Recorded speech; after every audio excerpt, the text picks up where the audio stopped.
Bonjour. Dans cette petite vidéo, je vous montre comment réparer le fil brisé d'une souris Microsoft.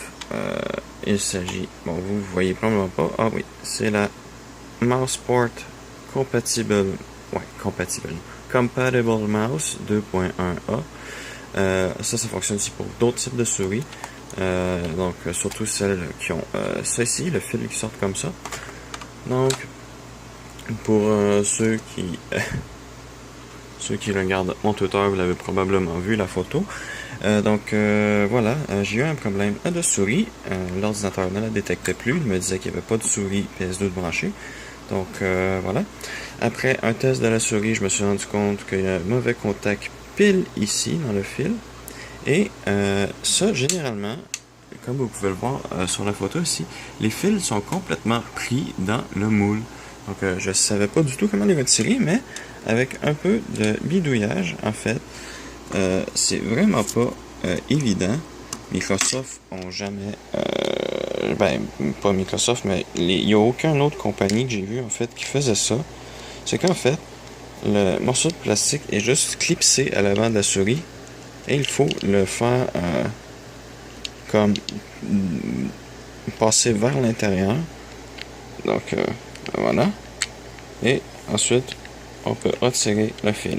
Donc, puisque cette souris-là est dans un état cosmétique beaucoup plus joli que celle-là ici, vous pouvez voir, elle est jaunie, le logo Microsoft est presque tout effacé, puis la texture de la souris est inexistante, elle est complètement reluisante, donc elle a eu énormément d'utilisation, mais le fil est encore en bon état. Donc, je vais vous montrer comment faire une greffe de fil sur une souris. Donc, pour commencer, on va retirer le plus facile, donc sur la boule. Donc, vous le tournez comme ça, vous la laissez sortir. Ce modèle de souris-là, la boule est contenue dans le morceau de plastique, donc vous ne la perdrez pas. Donc, pour l'ouvrir, vous n'avez qu'une seule vis à retirer. Oh, pardon, on doit être dans le chemin. Vous soulevez le morceau de plastique. Bon, cette souris-là a été démontée plusieurs fois, donc le morceau de plastique s'enlève facilement. Ensuite, il se peut que le collant reste collé sur la souris ou qu'il reste collé sur le bout de plastique. Dans tous les cas, si le collant reste là, il faut que vous le perciez et que vous dévissez une vis cruciforme à l'intérieur. Ensuite, une fois que vous avez dévissé la vis cruciforme, vous soulevez le derrière de la souris, vous essayez de maintenir en amassis et vous faites reculer. Et voilà. Puisque la souris est maintenue par des petites encoches, donc vous serez sûr pratiquement à 100% de briser au moins une des encoches. Aucune de ces souris-là que j'ai démontées, j'ai jamais réussi à ne pas briser une encoche, c'est pratiquement impossible. Donc voilà. Ensuite, on va donc sortir l'assemblage. Donc pour ça ici, on va commencer par enlever le fil et le déconnecter. Si il veut bien, voilà. Et il faut retirer les petits capteurs en plastique. Donc vous poussez ici le morceau de plastique. Faites attention quand vous le poussez, hein, poussez pas trop fort, vous allez le briser. Poussez juste un peu pour que vous soyez capable de soulever un côté et le faire glisser par là. Une fois ça fait, vous retirez la carte. Voilà. On peut voir que cette carte-ci est faite de façon différente à l'autre. On peut voir que Microsoft a très bien coupé dans les coûts de production. Je ne suis pas surpris. Et ensuite, on va pousser pour essayer de faire sortir le morceau de fil ici. Donc faites attention, hein, parce qu'en poussant, vous risquez de plier le fil et de briser le fil dans cette souris-là. Donc là, j'ai pas vraiment de technique à vous donner pour ça ici. Il suffit juste de pousser et vous finirez par le faire sortir.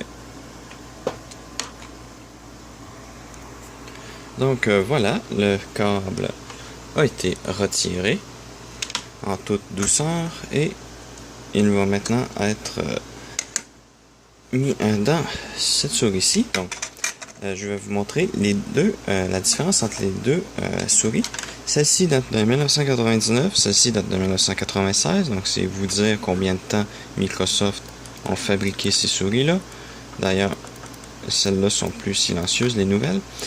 Vous pouvez voir aussi comment elles ont simplifié le design de la carte. On est maintenant rendu à 4 connecteurs au lieu de 5 pour envoyer des données. Et sinon, c'est pas mal ça la plus grande différence. Ah oui, et aussi que le fil de celle de 1999 a duré moins longtemps. Donc, voilà. Donc, on transplante, voilà ici, notre fil dans le capot. Vous insérez et vous poussez. Je vais m'assurer que c'est la bonne souris. Oui, c'est la bonne souris. Donc, vous insérez et vous poussez en faisant attention de ne pas briser le fil. Et rendu là, vous n'avez qu'à faire le procédé inverse pour remonter la souris. Donc, comme vous pouvez voir, le curseur se déplace sans aucun problème et je n'ai plus aucun problème pour utiliser la souris. Donc voilà. Dans une petite vidéo vous montrera comment changer le fil de ces souris-là parce que c'est pas vraiment facile à comprendre. Donc en espérant que vous avez apprécié ce petit tutoriel sur ces souris Microsoft et à la prochaine.